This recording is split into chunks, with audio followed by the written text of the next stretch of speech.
This is a true story. This was when Jamie Foxx got knocked out on the set of Any Given Sunday, right? It's 98 going into 99. We all in Miami.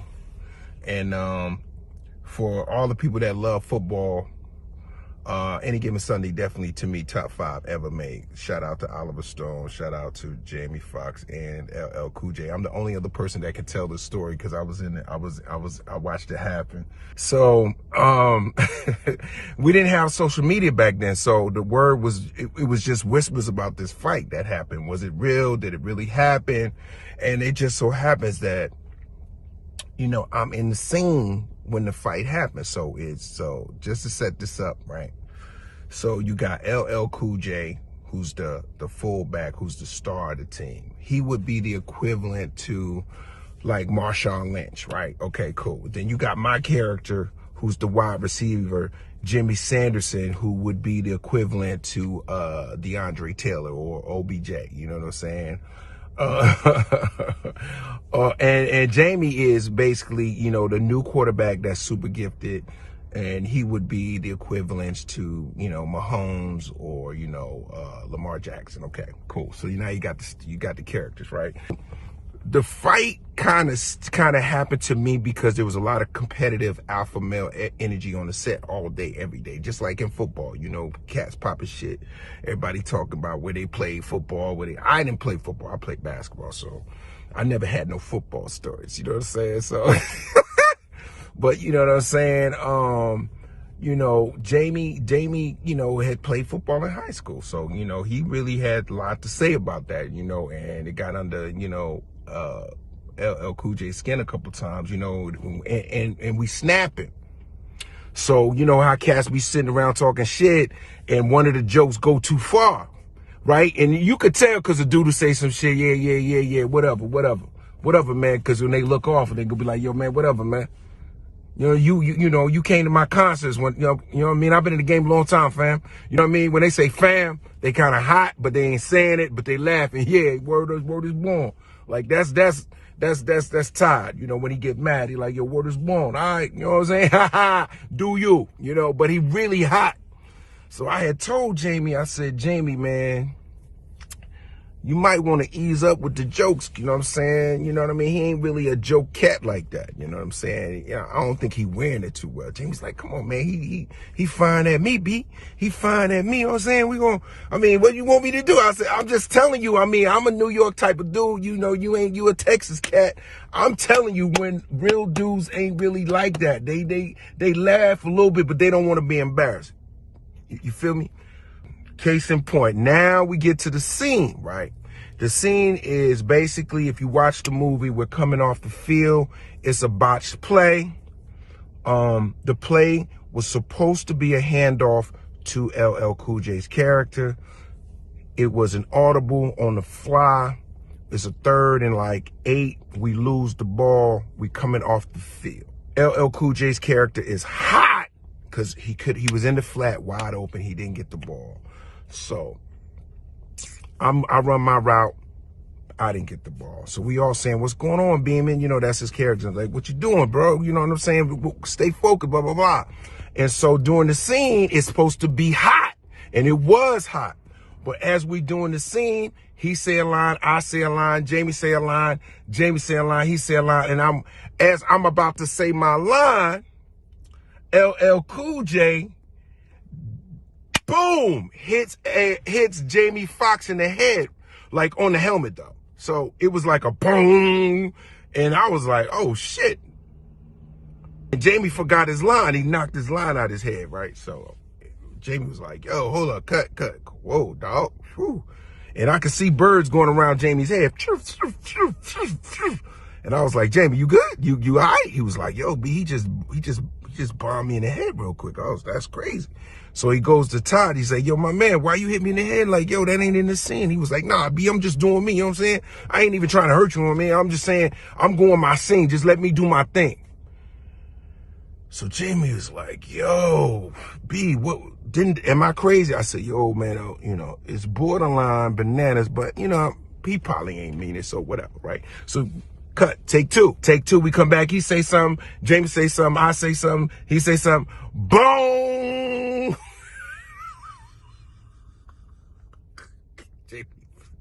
Jamie's lines come out his head again, right? So I'm like, Jamie, you gotta say your line. Say it before he hits you. Jamie's like, yo, B, man, for real, B, he bombed me in my head. I'm bugging. I'm seeing things. I said, yo, Jamie, I'm still here. You all right? He was like, nah, man, he not gonna keep hitting me in my head like that. I was like, uh-oh. I said, oh, man. Jamie said, I told you, man, don't put your hands on me no more, right? So it got kind of hot right there. I was like, oh, man, these dudes, man, this is #1 football movie, and we on some hood shit, right? And I could see it happening.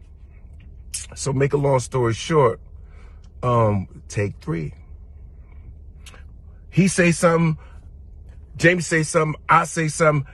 Jamie turns around and punches LL Cool J in the mouth. Boom! Oh, shit, right? I said, oh, shit. Split my man mouth open because he didn't have his helmet on, right? I said, these niggas is bugging. So Todd is like, Todd didn't even flinch. That's how crazy it was. He's just like, boom.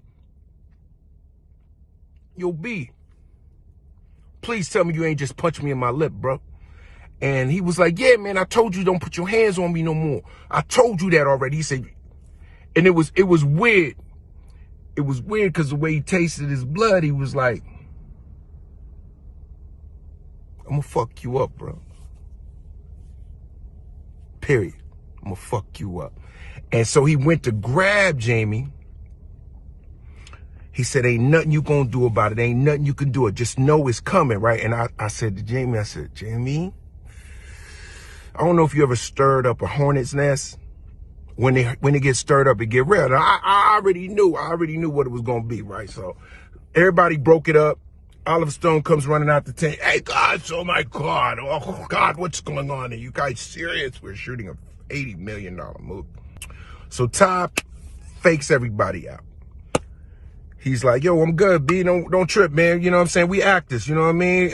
It can happen, you know what I mean? I knew when he laughed like that. He was like, we good, baby. Let's do the movie, man. I'm here to make a film. That's what I'm here for. I'm a professional. So everybody kind of calmed down, and Jamie goes over there. They go over there. I'm over here. And I'm like, yo, man, these two dudes bugging. I'm never going to get my line. Remember I said LL Cool J did not have a helmet on. Jamie Foxx did. Take 4.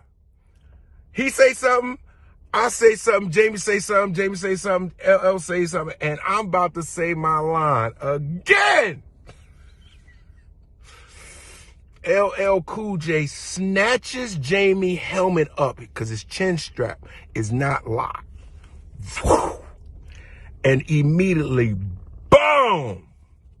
Jamie is knocked the fuck out, bro. Like, literally, like, I see Jamie falling down. And what was really crazy was there was this huge light thing that, you know, that they move around to give us light when the lights, for we do night filming, right? Jamie, I knew Jamie was out because the way his head hit the thing right there, boom, he was gone. And I was like, yo, Jamie, are you going to say your line? He not going to say his line right now. I don't think he going to wake up. So Jamie's out. All the football players rolled LL Cool J about 25 yards that way. They just pushed him and rushed him out the way. People trying to wake Jamie up. His mouth is bleeding. This is crazy, right? So at the time, nobody knew what was going on. We thought Jamie had a busted lip at the time. But at the time, what we realized was Jamie had bit through his tongue. So it was really bad. It's a mess, right? So now we can't shoot. Now production is stopped. This is an expensive movie, okay? Oliver Stone directed. This is the shit that got hilarious. So it's tension beyond compare on the set. Now just imagine My trailer is in the middle of these two crazy ass dudes, which makes it actually hilarious for comedy, right? Because it's a standoff now. Ain't nobody speaking. The set is stressed the fuck out. Ain't nobody talking, and it's just Jamie's in his trailer. LL Cool J, aka Todd Smith, is in his trailer, and he ain't, you know, it's a standoff, right? Nobody's talking, nobody's going to work, right? Now this happened for 2 days, I think, roughly 2 days, right? So they start shooting other shit, but we still got to shoot this shit together, right? So here's the funny shit. Somebody called their crew. I don't know if anybody on here got a New York squad. Like, I got a real rugged New York East Coast squad. Like, if I made a phone call, it could get crazy, right? So this goes to show you between street cats and like R&B cats, right? Because Todd or somebody in his camp made a call, and I promise you, within 24 hours in Miami, it was 30 Yankee hats, Timberland boots, starter jackets, 8-ball jackets, gold ropes. Everybody looked like Noriega. Everybody looked like Fat Joe, Big Pun. I mean, it looked like a whole New York situation. I'm talking the grimiest thugs came down to Miami, and they all around LL Cool J's trailer, right? And all Jamie got around his trailer is Marcus King and his boy. It was bad. It was bad. It was like 30-3. It might have been like Dave Brown, and I know Marcus King, his manager, was there, and one of his other. It was only like 3. He had like 2 of his friends, and it was 30 goons over here, and it was like 2 R&B singers right here. It would be like the whole MOP over here, and you got Tyrese, Tank, and Jamie, you know, over here. That's how crazy it looked, right? So this is not gonna go well. This is not gonna go well. Everybody is tight. And here come Jim Brown, right? So Jim Brown said, "What's going on with these niggas, man?" I said, "Jim, you know, they have some type of beef or whatever." Because Jim comes to me like I'm supposed to, you know, I'm the negotiator, the litigator, whatever, right? So Jim says, "Hey man, I want to call a meeting today, right now. Go get them niggas. Bring them. Now they in my trailer." This is what's crazy, right? And everybody got respect for Jim for whatever reason, right? So Jim calls the meeting. Jim said, with his little kufi on and shit, "Now what's going on in here, gentlemen?" And everybody's like, I'm good. You know, Todd cool, he on his shit. Yo, he got what he wanted, you know what I'm saying? He knocked Jamie out. He pretty good with it. I'm good, man. Jamie like, I ain't good with it. So you mean to tell me you motherfuckers don't understand that y'all getting the opportunity to work for this studio and the road that we paid for you motherfuckers? None of y'all came through the civil rights. Now Jim Brown having a flashback and shit. So everybody like, yo, these motherfuckers think he's sitting there with Ali, Malcolm X, and whoever else he was with, Andrew Young. He's starting to flashbacks, talking about, you know, the struggle and what black men been through and how we look crazy being on this set, fighting each other and stuff, and we are a bad example and whatever. So the shit worked. So at the end of the day, he was like, I want y'all to break bread and we gonna go out here and make this motherfucking movie, right? So it was tight, but cats kind of like, was like, yeah, you know, you right, Jim. You know what I'm saying? You know, we doing too much fighting on the set and whatever. So what ends up happening is there was a treaty, so to speak, and that was, you know, pretty much set up by Jim Brown, and, you know, we went back to work. But the craziest thing was I never got to say my line.